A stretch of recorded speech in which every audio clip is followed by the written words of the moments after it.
हम लोग यहाँ पर आए थे इलेक्शन कमीशन के अंदर जो हियरिंग हो रही है। ये केस मेरे ख्याल में एक तारीखी काम हो रहा है, इलेक्शन कमीशन जो कर रहा है।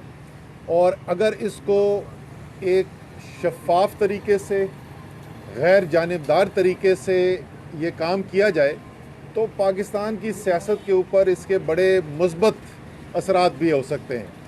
लेकिन शर्त यही है कि शफाफ और गैर जानिबदार हो।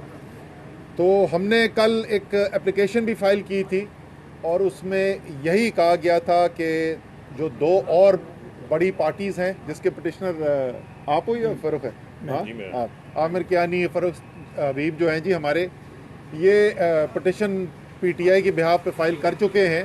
और पीपल्स पार्टी और मुस्लिम लीग नून के लिए भी स्क्रूटनी कमिटीज़ बन चुकी हैं। उन स्क्रूटनी कमिटी से भी जो रिपोर्ट है वो भी तलब की जानी चाहिए।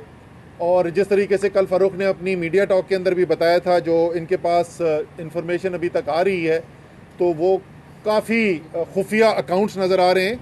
और मैं फ़ारूक को पढ़ रहा था, आपने जो बताया कि किस साल में 9 और किस साल में 10, ये बताएं कि सारे वो जो फलूदे वाले और रबड़ी वाले और वो अभी आपने इसमें शामिल नहीं किए हैं, वो अकाउंट्स इसके ऊपर हैं। जैसे आप सब जानते हैं, इल्ज़ामात जो हैं वो पार्टियों के ऊपर बहुत बड़े बड़े लगे हुए और बड़े बड़े लीडर्स ने लगाए हुए।